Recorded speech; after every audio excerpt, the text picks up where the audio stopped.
والبقاء والهيبة والثناء والعظمة والكبرياء،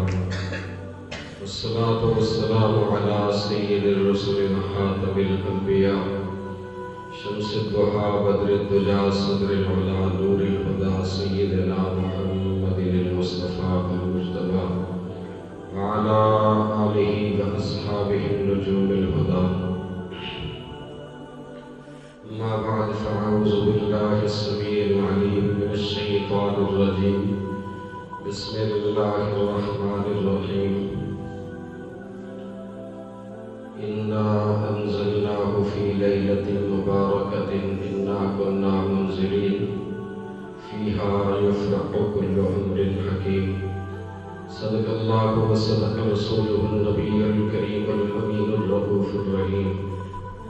رب اشرح لي صدري ويسر لي أمري واحلل عقدة من لساني يفقهوا قولي. إن الله وملائكته يصلون على النبي يا أيها الذين آمنوا صلوا عليه وسلموا تسليما. اللهم صل على سيدنا ومولانا محمد وأصحابه وأزواجه وآل سيدنا ومولانا محمد وبارك وسلم وصل عليه.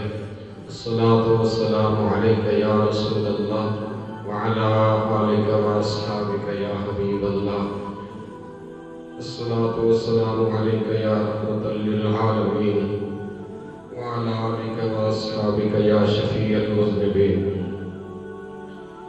حمد و ثنا اللہ رب العالمین جل وعلا شانہ کے ذات مقدس کے لیے،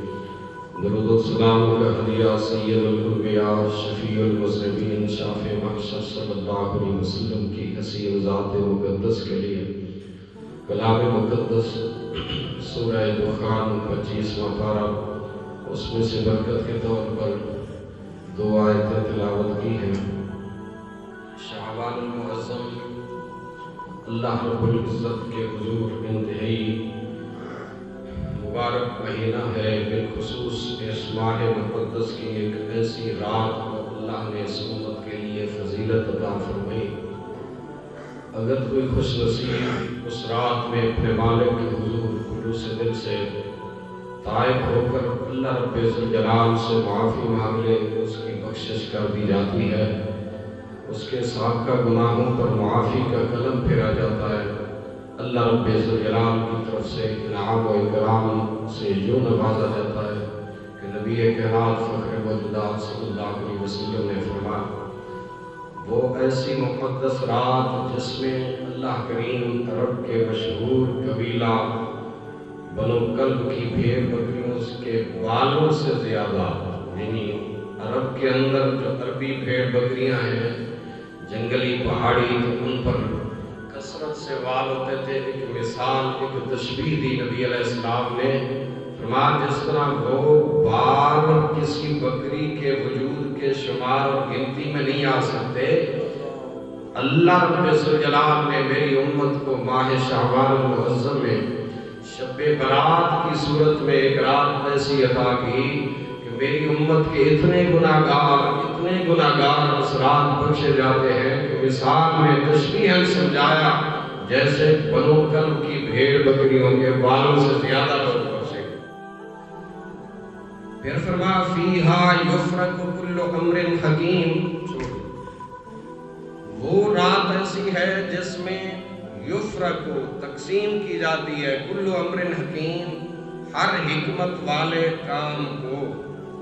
اب اس کی تفسیر خود صحابی رسول حضرت اکرمہ رضی اللہ تعالیٰ عنہ نے کچھ یوں فرمائی۔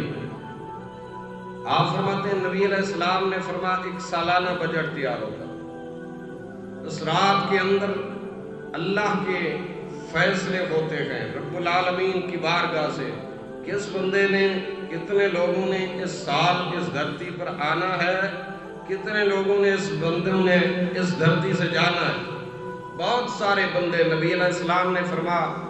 جو خوشیاں منا رہے ہوتے ہیں شادیوں کے اندر اور بازاروں کے اندر، خرید و فروخت، کاروبار اور سب کچھ معاملات ان کے جاری ہوتے ہیں، مگر اللہ کے حضور اس کی قلم قدرت سے، لوح محفوظ سے فیصلے اس کی موت کے ہو چکے ہوتے ہیں، ادھر وہ مردوں کی فہرست میں آ چکا ہوتا ہے۔ چونکہ اللہ رب ذوالجلال جل وعلا شانہ نے ہر انسان کے اجل کو مخفی رکھا، عموم میں بتایا نہیں گیا، لیکن ملائکہ اس وقت تعجب کر رہے ہوتے ہیں جب کوئی بندہ بازاروں میں غفلت میں اپنے مالک سے نادانی اور غفلت میں لمحے بتا رہا ہوتا ہے، گزار رہا ہوتا ہے۔ فرشتے کہتے ہیں کیسا نادان ہے بندہ کہ اس کا موت تو ہم نے اس کی موت کا پروانہ اس پر فیصلہ ہو چکا کہ فلاں مہینے فلاں دن یہ دنیا سے اٹھا لیا جائے گا، مگر ابھی بھی اس کو اپنی موت یاد نہیں ہے۔ نبی محتشم صلی اللہ علیہ وسلم نے فرمایا شب برات خیر اور برکت کی وہ عظیم ترین رات، حضرت کعب الاحبار فرماتے ہیں اللہ پاک شعبان کی 15ویں رات حضرت جبریل علیہ السلام کو جنت کی طرف بھیجتا ہے اور جنت کو آراستہ ہونے کا حکم دیتا ہے، اور رب العالمین ارشاد فرماتے ہیں کہ اے ملائکہ جنت کو مزید آراستہ کرو، کیونکہ جنتی مہمانوں کی تعداد بڑھائی جا رہی ہے، جنتی مہمانوں کی تعداد میں اضافہ کیا جا رہا ہے۔ جنتی مہمانوں کے لیے خود رب ذوالجلال میزبان ہے اور جنت میں جانے والے مہمان ہیں۔ نبی کائنات صلی اللہ علیہ وآلہ وسلم نے فرمایا یہ وہ مقدس رات شب برات کی، اب حدیث سنیے اور خوب جھومیے اس پر کہ میرے اور آپ کے رحمت والے نبی نے کتنا مبارک فیصلہ سنایا امت کو۔ فرمایا اس رات آسمان کے ستاروں اور دنیاوی دنوں اور راتوں سے بھی زیادہ، درختوں کے پتوں اور پہاڑوں کے وزن اور ریت کے ذرات سے بھی زیادہ اللہ کریم لوگوں کو جہنم سے آزادی کا پروانہ جاری فرمایا۔ نبی کائنات صلی اللہ علیہ وسلم نے کیا خوب خوشخبری سنائی۔ والا حضرت نے کہا کہ صفِ ماتم اٹھے خالی ہو زندہ ٹوٹے زنجیریں، یعنی جہنم میں صفِ ماتم پہ چکا کہ میں خالی ہو رہا ہوں، میرے اندر کیا کوئی نہیں آنے والا۔ رب ذوالجلال فرماتا ہے تیرے لیے ہم نے فرعون و حامان شداد و نمرود جیسے ہزاروں ان کے پیروکار رکھے ہیں، یہ تو یار کی امت کے گناہگار ہیں جو میرے در پہ آ گئے، سوالی بن گئے، توبہ کر لی انہوں نے، میں نے آج ان کے لیے اپنی خیر اور بخشش کے فیصلے فرما دیے۔ میری اور آپ کی روحانی ماں ام المومنین محبوبہ محبوب رب العالمین صدیقہ کائنات حضرت بی بی عائشہ صدیقہ رضی اللہ عنہ کیا خوب ارشاد فرماتے ہیں کہ نبی محتشم نور مجسم صلی اللہ علیہ وآلہ وسلم اس مبارک رات میں مسلسل، اس سے پہلے بھی معمول تھا مگر اس رات میں بالخصوص مسلسل کھڑے ہو کر بیٹھ کر نماز پڑھتے ہوئے میں نے دیکھا معلوم۔ نبی محتشم صلی اللہ علیہ وآلہ وسلم کی اچھا عادت پاک تھی کہ سید الانبیاء صلی اللہ علیہ وآلہ وسلم رات کی طویل عبادت فرماتے تھے، اور اس کا ثبوت خود سورہ مزمل ہے کہ رب ذوالجلال کو فرمانا پڑا میرے حبیب قم اللیل، رات کا قیام ضرور کیجئے اپنی طبیعت کے مطابق مگر الا قلیلا، تھوڑا سا محبوب رعایت اپنے وجود کا فرمائیے، کیونکہ اتنی عبادت تھی کہ پائے اقدس پہ ورم آ جاتا۔ اللہ کریم نے فرمایا نصفہ و انقص منہ قلیلا، ادھی رات اس کو ود گٹ، فرمایا اتنا کو جتنی کہ طبیعت بوجھ برداشت کر سکے، مبارک قدم سوجے تو رب ذوالجلال نے فرمایا میرے حبیب آپ کے وجود کا آپ پر حق ہے، آپ اسے کچھ دیر آرام دیجئے، مگر میرے آقا صلی اللہ علیہ وسلم فرماتے افلا اکون عبدا شکورا، اللہ اتنا بڑا جو اونچا منصب تو نے عطا فرمایا اس کا میں شکریہ ادا نہ کروں، یعنی یہ میں بطور شکر آپ کی عبادت کر رہا ہوں، یہ سجدے جو میں سجدے پر سجدہ ادا ہو رہا ہے یہ سجدہ تشکر ہے، اے پاک پروردگار وہی سجدہ تشکر سجدہ تعبد میں تبدیل ہو رہا ہے، یعنی اللہ کے محبوب سجدہ تشکر ادا کر رہے ہیں، خالق کے حضور وہ سجدہ تعبد شمار ہو رہا ہے کہ میرے حبیب یہ آپ اتنی طویل عبادت، خالق لم یزل کے سچے حبیب صلی اللہ علیہ وسلم نے فرمایا اللہ مجھے اپنی فکر نہیں، مجھے تو اپنی امت کے گناہگاروں کی فکر ہے، رب ذوالجلال میں نے بقیہ انبیاء کی امتوں کے احوال بڑے طویل عمریں پائی ہوئے، کوئی 200 سال، 400 سال، اور کسی نے 800 سال، 1000 سال، نوح علیہ السلام نے 1350 سال۔ یہ اتنی طویل عمریں ان امتوں نے اور ان کے انبیاء نے پائی ہیں۔ مالک صاحب ظاہر ہے کہ اگر عمر طویل ہو تو وقت زیادہ ملے تو بندہ نیکیاں زیادہ کر سکتا ہے۔ میری امت کا وقت کم ہے، پیریڈ کم ہے، اور اس امت بقیہ امتوں کے موازنے میں خالق قدر سے آپ نے امت کو کنتم خیر امت اخرجت للناس کا درجہ ممتاز دیا کہ یہ امت سب امتوں میں سے خیر والی امت، یہ امت وسط ہے، یہ خیر والی نیکی والی امت۔ اللہ وقت تھوڑا ہے، نیکیاں کیسے کریں گے؟ فرما میرے حبیب ان کو میں نیکیاں ایسی عطا کروں گا، یہ مہلت بظاہر دنیا کے لحاظ سے وقت کم ہے، مگر ان کی نیکیاں شمار کے لحاظ سے نہیں، میں تو وزن کے لحاظ سے کروں گا۔ وَالْوَزْنُ يَوْمَئِذٍ الْحَقُّ، ان کو ایسی راتیں عطا کروں گا، ایسے ایام دوں گا کہ اگر ان مبارک راتوں میں اور ان مبارک ایام میں یہ اللہ کو راضی کرنے کی کوشش کریں تو ایک ہی رات ان کی ساری زندگی کے لیے کفایت کر جاتی ہے۔ فرمایا مجھ اللہ سے معافی مانگیں تو بخشش پا جائیں گے۔ قرآن مجید نے اسی طرف ہماری رہنمائی فرمائی۔ اللہ کریم فرماتا ہے فیہا یفرق کل امر حکیم، یہ مقدس رات کیا ہے؟ نبی علیہ السلام نے فرمایا، امام تقی الدین سبکی حدیث اپنی تفسیر میں نقل کرتے ہیں، فرماتے ہیں یہ رات جو آنے والی ہے اس کی آمد سے پہلے اس کی فضیلت اس لیے بیان کر رہے ہیں تاکہ ہم ہوشیار ہو جائیں، کہیں غفلت میں اس رات کو کھو نہ بیٹھے، نادانی میں وہ رات گزر جائے اور اللہ سے معافی نہ مانگ سکے تو پھر اسرت حسرت پورے سال کرے۔ تقی الدین سبکی شافعی رحمۃ اللہ علیہ فرماتے ہیں نبی علیہ السلام نے فرمایا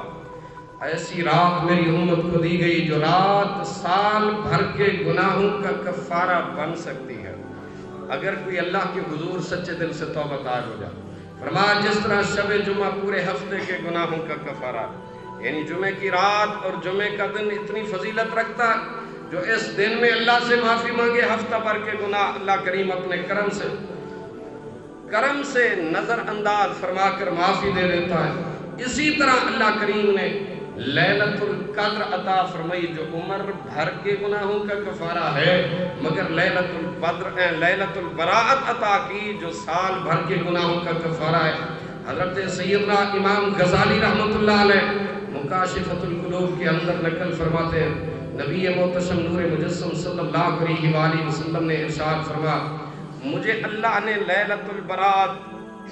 جو عطا فرمائی اس کے 4 نام نبی علیہ السلام نے حدیث میں خود ذکر فرمائے۔ یہ جو ہم شب براءت کہتے ہیں، براءت کا معنی ہے نجات والی رات، خلاصی یعنی جہنم سے خلاصی اور آزادی پانے کی رات۔ یہ حدیث میں خود لفظ آیا ہے اتقاء من النار، یعنی وہ رات جس رات جہنم سے بندے آزادی پا جائیں، نجات پا جائیں۔ حضرت ابی بن کعب فرماتے ہیں سید الانبیاء صلی اللہ علیہ وسلم کی مجلس لگی تھی، میں نے نبی علیہ السلام کو یوں فرماتے ہیں سنا، توجہ کیجئے، فرماتے میرے پاس جبریل امین تشریف لے آئے اور فرما میرے حبیب آج کی مقدس رات لیلۃ النصف من شعبان ہے، یہ وہ مبارک رات ہے، اللہ کریم نے آپ کی امت کے لیے 300 رحمت کے دروازے کھول دیے، 300 رحمت کے دروازے آپ کی امت کے لیے کھول دیے گئے۔ اور اس سے بڑھ کر علماء نے یہ بات بھی لکھی، فرمایا ایک ہی رحمت کا دروازہ کافی تھا، پھر 300 رحمتوں کے دروازے کھولنے کی کیا ضرورت تھی؟ خالق محبوب کا مقام اور محبوب کے صدقے میں یار کی امت کا مقام دکھانا چاہتا ہے۔ بقیہ امتوں والے وہ قیامت میں انگشت بدندہ ہوں گے، یہ امت اور ان کے لیے رحمت کے 300 دروازے۔ فرمایا ہاں اللہ کریم نے یہ اعزاز میری امت کی خاطر عطا فرمایا۔ فرمایا کوئی مایوس نہ ہو جائے کہ مجھے وقت نہیں ملا، میں نے نادانی میں گزار لے لمحات، تو اب میرا کیا ہوگا؟ نبی علیہ السلام نے فرمایا تو رب سے سلوک کر لے تو تیرے ساتھ یہ ہوگا کہ وہ ایسا راضی ہو جائے گا التائب من الذنب کمن لا ذنب له۔ اللہ فرماتا ہے کہ جو توبہ کرنے والا ہے توبہ خلوص نیت سے کرے میں ایسی سلو دنیا میں کر لیتا ہوں اس بندے کے ساتھ کملا زنبلا گویا کہ اس نے خطا کیا ہی۔ اچھا ذرا چشم تصور میں ایک لمحے کے لیے سوچئے، بھائی بھائیوں میں اختلاف ہو جاتا ہے، گھر گھر میں اختلاف ہو جاتا ہے، آپس میں برادری برادری میں اختلاف ہو جاتے ہیں، مگر حضرت علی فرماتے ہیں تلوار کے زخم مٹ جاتے ہیں، زبانوں کے زخم بڑی مشکل سے ملتے ہیں۔ جرح السنان لحت تیام ولا یلتام جرح السنان، آپ فرماتے ہیں تلواروں کے زخم تو آسانی سے مٹ سکتے ہیں، زبان سے جو کسی کو گھائل کیا، ہم نے زخمی کیا، اس کے دل کو توڑا چھلنی کیا، فرمایا وہ بڑی مشکل سے مٹتے ہیں۔ تو رب ذوالجلال کے بندے آپس میں جب اختلاف کر بیٹھتے ہیں، برادری آپس میں صلح و نامہ بعض اوقات ہو جاتا ہے، اور کرنی چاہیے، کیونکہ قرآن کریم میں حکم ہے انما المؤمنون اخوہ فاصلحوا بین اخویکم واتقوا اللہ لعلکم ترحمون۔ اللہ کے بندو، رب نے تمہیں بھائی بھائی بنایا، آپس میں صلح کر کے زندگی کے لمحات گزار لو، اللہ سے ڈرتے رہو، لعلکم ترحمون، کیونکہ اللہ کریم کی رحمت اس بندے پہ اترتی ہے جو دو مسلمانوں میں آپس میں صلح کرواتا ہے۔ یہ قرآن مجید کا اللہ کریم میں فیصلہ فرمایا۔ اچھا مثال اس لیے دے رہا ہوں، صلح بھی ہو جاتی ہے، بول چال بھی شروع ہو جاتا ہے، پھر بھی دل پر ایک نشان وہ رہتا ہے تاعمر کہ اس نے مجھے یوں کہا تھا، وہ صلح کر لی مگر وہ نشان نہیں جاتا، داغ نہیں مٹتا،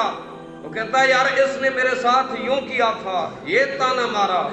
اللہ کریم فرماتا ہے گناہگار کتنے گناہ کر کے آتا ہے، میری طرف سے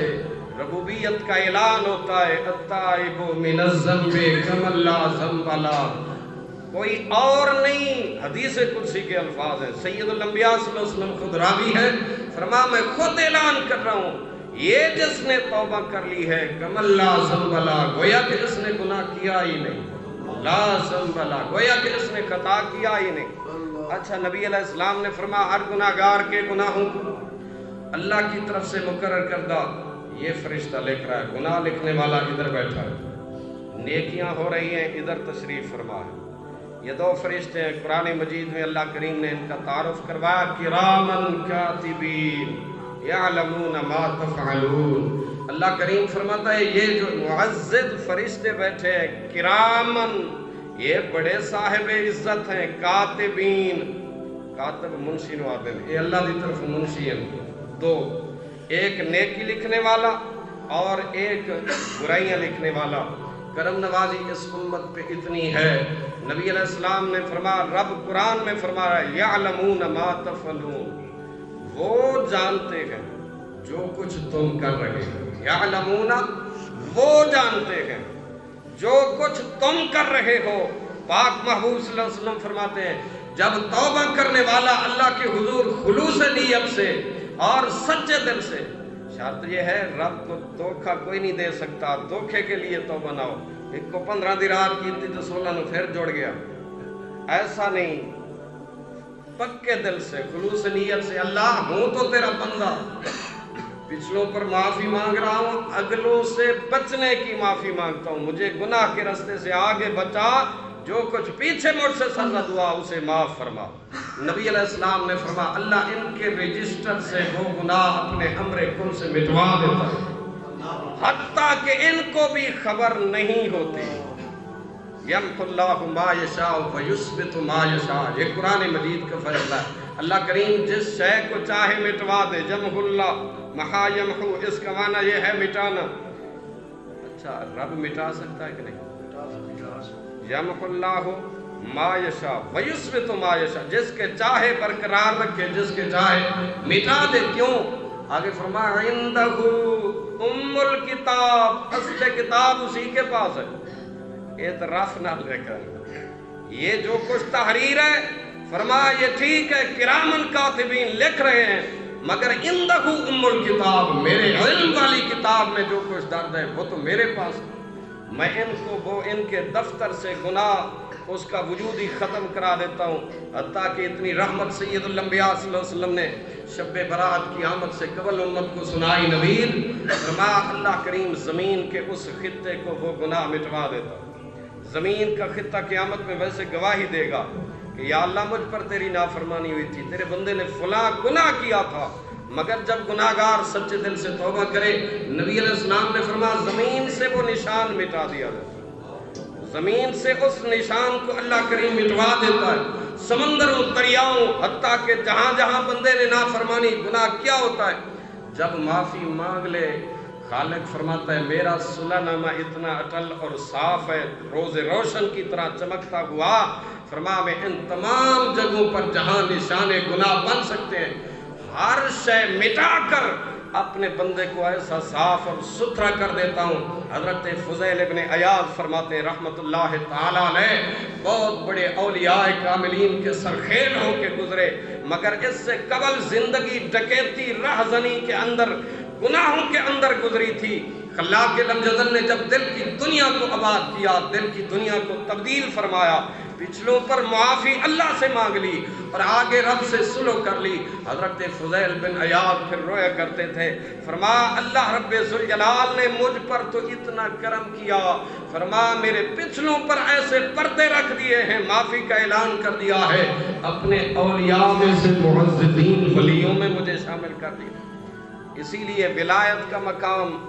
یہ اللہ رب ذوالجلال کی طرف سے قصبی بھی ہوتا ہے، وحبی بھی ہوتا ہے۔ نبوت کا مقام وحبی ہے، وحبی کا معنی یہ اللہ کی طرف سے صرف عطا۔ رسالت کا کوئی درجہ نبی کوئی بن نہیں سکتا اپنی مرضی سے، ہاں ولی ضرور بن سکتا ہے جو کوئی بندہ محنت کرے، اللہ اس کی محنت کو ان اللہ لا یضیع اجر المؤمنین، قرآن مجید کا فیصلہ ہے، اللہ مومنوں کے اجر کو ضائع نہیں کرتا، اس کے اجر کو ان اللہ لا یضیع اجر من احسن عملا، جو بھی اچھے عمل لے کے آئے اللہ اس کو کبھی ضائع نہیں کرتا۔ رب ذوالجلال ہر مومن کی ہر نیکی کا بدلہ اس کی بارگاہ میں ایسے عزت و اکرام سے دیا جاتا ہے کہ سید الانبیاء شافع محشر صلی اللہ علیہ وسلم فرماتے ہیں میری اور آپ کی روحانی ماں ام المومنین امی عائشہ صدیقہ رضی اللہ عنہا فرماتی ہیں نصف شعبان کی رات میں نے سید الانبیاء صلی اللہ علیہ وسلم کو اپنے مبارک بستر پہ موجود نہ پایا، خیال کیا شاید محبوب کہیں اپنی کسی دوسری ازواج مطہرات کے ہاں تشریف لے گئے ہوں، حالانکہ باری میری تھی، میں تلاش کرتی کرتی جنت البقیع تک پہنچی، فرمایا میرا سایہ سید الانبیاء صلی اللہ علیہ وسلم نے دیکھا، فی الفور فرمایا کہ عائشہ شاید تو یہ خیال کرتی ہے کہ اللہ اور اس کا رسول تجھ پر زیادتی کرے گا، نہیں، آج کی رات تو جبریل نے آ کر ایسی خوشخبری سنائی ہے، فرمایا میں اس کا شکریہ ادا کرنے کے لیے امت کے مردوں، عورتوں اور شہداء کے درجات کی بلندی کے لیے یہ جنت البقیع میں تشریف لا رہا ہوں۔ جبریل امین نے آ کے یہ خوشخبریاں سنائی ہیں، میرے حبیب صلی اللہ علیہ وسلم یہ وہ مبارک رات ہے، آپ مرنے والوں کی بھی بخشش کی دعا کیجئے، جو زندہ ہیں ان کی بخشش کی بھی دعا کیجئے۔ بعض میں لیا تھا کہ جناب اس شب برات دی کوئی حقیقت نہیں، ایک قبرستان ہے انہیں جانا، یہ حدیث صحیح ترمذی سے عرض کر رہا ہوں اور ابن ماجہ میں بھی یہی حدیث موجود ہے۔ اس وقت میرے پاس روایت حدیث کی کتاب سامنے کھلی پڑی ہے، جلد دوسری صفحہ نمبر 253، سید الانبیاء صلی اللہ علیہ وسلم کا فرمان، امی جی فرماتی ہیں یہ معمول تا حیات ظاہری محبوب کا ہمیشہ رہا، فرمایا محبوب کائنات صلی اللہ علیہ وسلم شب برات کی مبارک رات میں قبرستان والوں کے لیے بھی دعا فرمایا کرتے تھے، قبرستان تشریف ہے، امت کو سبق دیا۔ اچھا حضور فرماتے ہیں طلوع صبح صادق بعد میں ہوتی ہے، میں اللہ کے حضور 100 بار پہلے استغفار کر چکا ہوتا ہوں۔ نبی کو استغفار کی بظاہر ضرورت نہیں، استغفار کا مطلب ہے یا اللہ مجھے بخش دے، نبی کا وجود ہی گناہ سے پاک ہے۔ ہمارا سچا سچا یہ عقیدہ کہ پیغمبر کی عصمت اتنی اعلیٰ، عفت طہارت اتنے اعلیٰ منصب پہ ہے، نبی کے دل میں خیال گناہ نہیں آ سکتا، گناہ سے اللہ کریم نے وجود مسعود کو ایسا لطیف نظیف صاف اور ستھرا پیدا کیا، مگر نبی علیہ السلام کے لیے رب فرماتا ہے فَسَبِّحْ بِحَمْدِ رَبِّكَ وَاسْتَغْفِرْهُ، اللہ کے حمد کے ساتھ اسی رب کی تسبیح بیان کیجیے۔ کون سی صورت ہے؟ سورہ نصر، اذا جاء نصر اللہ والفتح ورأیت الناس يدخلون فی دین اللہ افواجا فسبح بحمد ربک واستغفرہ انہ کان توابا، کہ میرے حبیب تسبیح کیجیے اپنے رب کے حمد کی اور واستغفرہ، استغفار کیجئے۔ استغفار تو گناہ پر ہوتا ہے، نبی کو حکم کس لیے دیا جا رہا ہے؟ اللہ رب ذوالجلال نے بواسطہ مصطفیٰ کریم صلی اللہ علیہ وسلم امت کو یہ پیغام سنایا، نبی کے غلاموں محبوب کی مبارک زبان سے سن لو گے تمہاری عبادت کا درجہ بڑھا دو، کیونکہ نبی علیہ السلام کی مبارک زبان سے یہ جملے نکلوا رہا ہوں۔ فرمایا اسی لیے سید الانبیاء صلی اللہ علیہ وسلم نے فرمایا من لازم الاستغفار، جو لازم کر لے اپنے آپ پر اللہ سے معافی مانگنے کو، استغفار کو لازم کر لے، جعل اللہ لہ من کل ضیق مخرجا، اللہ رب ذوالجلال اس بندے کو ہر تنگی سے نکالنے کے لیے کوئی نہ کوئی رستہ بنا دیتا۔ پھر فرمایا وَمِن كُلِّ هَمٍّ فَرَجًا، اس کے ہر غم کو اللہ کریم خوشی میں بدل دیتا ہے۔ وَيَرْزُقْهُ مِنْ حَيْثُ لَا يَحْتَسِبُ، روزی اس بندے کو وہاں سے عطا فرماتا ہے جہاں سے اس کا وہم و گمان بھی نہیں ہوتا۔ اور جو مجرب بات بتا رہا ہوں، اللہ کریم نے فرمایا تھوڑی تعداد نہیں کہ ایک تسبیح پڑھ لی تو بہت ہوئے، جتنے سارے گناہاں دی تعداد ڈھیرے تو اس کی مقدار کے مطابق ہزاروں نہیں بلکہ لاکھوں کی مقدار میں پڑھنا چاہیے، تب استغفار جا کے فائدہ دیتا ہے۔ من لزم الاستغفار، نبی کائنات صلی اللہ علیہ وسلم نے، اچھا نبی کا استغفار اگر 100 مرتبہ بھی ہو امت کے ارب کی تعداد پر پھر بھی بھاری ہے، کیونکہ سید الانبیاء صلی اللہ علیہ وسلم کا استغفار امتی کھرب مرتبہ بھی پڑھے، نبی علیہ السلام ایک بار بھی پڑھے تو نبی کا استغفار ساری امت پہ بھاری ہے۔ نبی کی مثل عبادت میں کوئی مماثلت نہیں ہے۔ حضرت عمر بن الخطاب رضی اللہ عنہ فرماتے ہیں ہم نے سید الانبیاء صلی اللہ علیہ وسلم کو روزے رکھتے دیکھا۔ اچھا نبی علیہ السلام نے مختلف ایام میں مختلف روزے رکھے،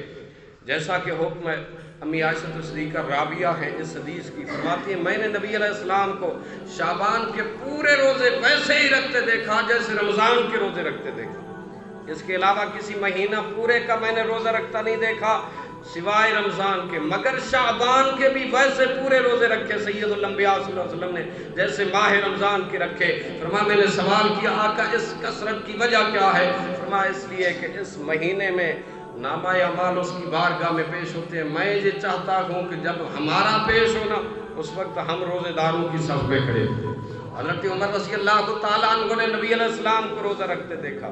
اچھا جس روزے کی اب میں بات کر رہا ہوں یہ صوم وصال تھے۔ صوم وصال ان کو کہتے ہیں جس میں افطاری نہ تھی، یعنی دن کو روزہ ادھر سے رکھا، صبح سحور کے وقت افطاری شام کو نہیں کی، اگلا روزہ ویسے ہی شروع ہو گیا۔ 6-7 روزوں کا یعنی مسلسل ہفتہ بھر جو روزے رکھے سید الانبیاء صلی اللہ علیہ وسلم نے، تیسرا دن گزرا پاک عمر رضی اللہ تعالیٰ عنہ جیسے طاقتور اور کڑیل جوان بھی مسجد نبوی شریف کی دیواروں کو پکڑ پکڑ کر اٹھنے لگے، یعنی نکاحت کمزوری طبیعت پر اتنی غالب آ گئی۔ میرے پاک محبوب مدنی آقا صلی اللہ علیہ وسلم نے فرمایا اے پاک عمر یہ کیا ہوا، یہ کیا دیکھ رہا ہوں؟ کچھ جوان ایسے ہیں جو مسجد کی دیواروں کو پکڑ پکڑ کر اٹھنے کی، کیا ہوا یہ نکاحت کیوں اس قدر طاری ہے؟ آقا کریم آپ صلی اللہ علیہ وسلم کو دیکھا نہ صبح کھاتے ہیں نہ شام کو کھاتے ہیں، ہمیں معلوم ہوا کہ آپ نے روزہ رکھا ہے، ہم نے بھی آپ کی اتباع میں روزہ رکھنا شروع کر دیا۔ میرے پاک محبوب مدنی آقا صلی اللہ علیہ وسلم نے فرمایا اے عمر لستو ایکم مثلی، تم میں سے ایک بھی ایسا نہیں ہے جو مجھ محمد مصطفیٰ کی مثل بن سکے۔ فرمایا مجھ مصطفیٰ کی مثلیت کا دعویٰ کر سکے، لستو ایکم مثلی، تم میں سے کوئی ایسا نہیں جو مجھ جیسا بن سکے۔ اگر ابو بکر و عمر عثمان و حیدر میں سے رضوان اللہ علیہم اجمعین میں سے محبوب جیسا کیا، وہ یار کے غلاموں نے تو محض اتباع میں رکھا تھا نا، محبوب ان کو فرمائے تم میری مثل نہیں بن سکتے، اگر اصحاب پیغمبر میں سے رسول اللہ کا کوئی مثل نہیں بن سکتا تو 14ویں صدی گزرنے کے بعد کوئی دعویٰ کرے کہ میں بھی حضور جیسا ہوں معاذ اللہ، تو وہ کیسے ہو سکتا ہے؟ خالق لم جزل نے قرآن مجید میں بیان فرمایا یہ تو اکیلا سانچہ ایسا ہی میں نے بنایا تھا، وجود مصطفیٰ کریم صلی اللہ علیہ وسلم کا نہ ذات میں کوئی تقابل کر سکتا ہے، نہ صفات میں کوئی تقابل کر سکتا ہے، نہ محبوب کی عبادات میں کوئی تقابل کر سکتا ہے۔ حضور کی عبادت جیسی عبادت بھی کوئی نہیں کر سکتا۔ اللہ کریم کی بارگاہ میں دعا ہے خالق لم جدل ہم سب کو شب برات کی آمد سے پہلے توبہ کی توفیق عطا فرمائے۔ وہ مبارک رات ان قریب آ رہی ہے، شب برات کی، جس میں امام الانبیاء صلی اللہ علیہ وسلم نے فرمایا قوموا لیلہا، اس رات کے اندر قیام بھی ضرور کرو، جتنی طبیعت ساتھ دے، مگر ہر سال جیسے صلاۃ التسبیح ہم ادا کرتے ہیں اسی انداز کے اندر انشاءاللہ